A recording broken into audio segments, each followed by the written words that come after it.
বাংলাদেশ থেকে সদ্য বিদায় নেয়া গায়ে মানে না আপনি মোড়ল ডক্টর ইউনূসের চিলড্রেন উপদেষ্টা আসিফ মাহমুদ সজীব ভুঁইয়া গত 2-3 দিন ধরে সে তার ব্যাংক হিসেব সবার সাথে উন্মুক্ত করেছেন। এবার আসেন কিছু টুইস্ট তাকে নিয়ে বলি। জনাব আসিফ মাহমুদ সজীব ভুঁইয়া তিনি যখন সরকারের উপদেষ্টা পদে নিয়োগ পান তারপর থেকে তার প্রতি মাসে বেতন দাঁড়ায় 1,65,000 টাকা। শুধু তাই নয়, সরকারে থাকা অবস্থায় তিনি 5 বার বিদেশ ভ্রমণ করেছেন, আর এই 5 বার বিদেশ ভ্রমণ বাবদ তার অ্যাকাউন্টে ঢুকেছে আরো প্রায় 40 লক্ষ টাকা। আমি একটা লো কোয়ালিটির বাজেটটাই বলছি। এই সব কিছু হিসেব করলে গত 16 মাসের 1,65,000 টাকাকে 16 দিয়ে গুণ করেন এবং তার সাথে আপনি 40 লাখকে যোগ করেন, তার অ্যাকাউন্টে টোটাল কত টাকা থাকার কথা, আর সে কত টাকার হিসেব আপনাদেরকে দেখিয়েছে। এবার চলেন, আমাদের যুগান্তরের সিনিয়র ক্রাইম রিপোর্টার লাবলু ভাই একটা অঙ্ক কষেছেন। আমরা একটু সেই অঙ্ক অনুযায়ী শিশু উপদেষ্টার অ্যাকাউন্টে কত টাকা ঢোকার কথা, কত টাকা তিনি খেয়েছেন, কত টাকা ছিল, বিটকয়েনে কত টাকা লাগিয়েছেন, আর তিনি কত টাকা জনসম্মুখে প্রকাশ করেছেন সাধু সেলফি সাজার জন্য, একটু দেখে আসি। আমাদের যুগান্তরের সিনিয়র রিপোর্টার লাবলু ভাই গতকাল এই হিসেবটি কষেছেন এবং সেটা আমি আপনাদের সামনে একটু হুবহু তুলে ধরছি।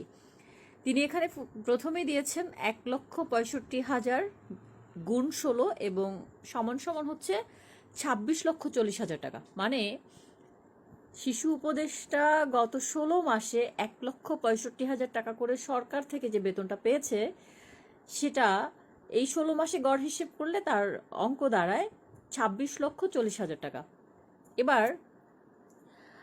এবার আসেন, তিনি সরকারে থাকা অবস্থায় আরো 5টি বিদেশ সফরের টিএডিএ বিল বাবদ পেয়েছেন আরো প্রায় 40 লাখ টাকা। এসব টাকা উপদেষ্টা হওয়ার পর খোলা তার স্যালারি অ্যাকাউন্টে জমা হয়েছে।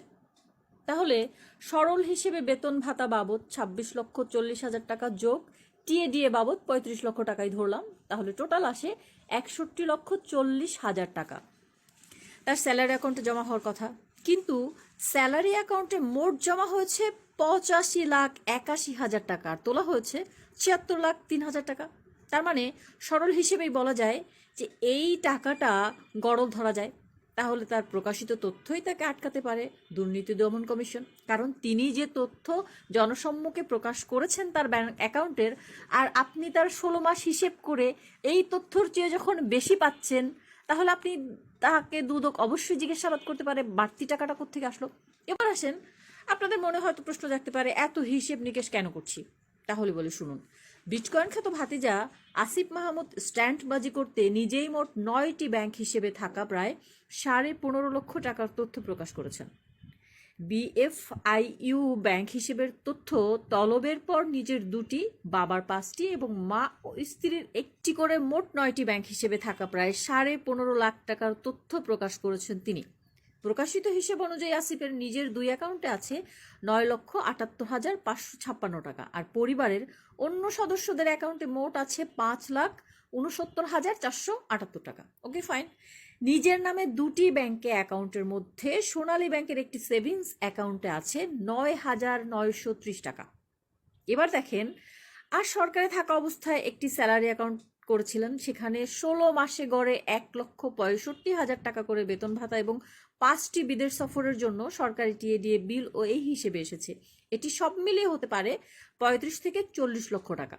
কিন্তু সেই অ্যাকাউন্টে মোট জমা হয়েছে 85,81,000 টাকা, আর তোলা হয়েছে 76,03,000 টাকা। 2টি অ্যাকাউন্ট মিলিয়ে তার এখন আছে মোট 9,78,556 টাকা। তাহলে চতুর ভাতিজা পাবলিককে কতটা ড্যাশ ড্যাশ ভাবে বলুন। ঘুষ বা কমিশন বাণিজ্যের বড় অঙ্কের টাকা একটা ড্যাশ বোকাচোদার যে ব্যাংকে ঢুকবে না, এটা সবারই জানা। সেখানে শুরু থেকেই ভাতিজার গায়ে বিটকয়েন আর হুন্ডির তকমা তো লেগেই আছে, সেখানে তার এই স্ট্যান্ডবাজিকে কে বিশ্বাস করবে। এবার আসেন, আপনাদের সুফি সাধক বিটকয়েন খ্যাত ভাইয়ার এই যে হিসেব আপনাদের উপরে তুলে দিলাম। আপনারা যারা আমারে গালিগালাজ করতে আসবেন, একটু বুঝে শুনে হিসেব কষে করতে আসবেন। শুনেন, আপনাদের শিশু উপদেষ্টা কত টাকা বেতন পেয়েছে আর প্রতি মাসে তার অ্যাকাউন্টে কত টাকা ঢোকার কথা, সেইটা যোগটোগ কইরা একটু সচেতন মস্তিষ্কে তারপর মানুষের সাথে কথা আর হিসেব নিকেশ করতে আসবেন। হ্যাঁ, আপাতত এতটুকুই নিয়ে সন্তুষ্ট থাকেন, পরবর্তীতে আরো কিছু জানানো হবে।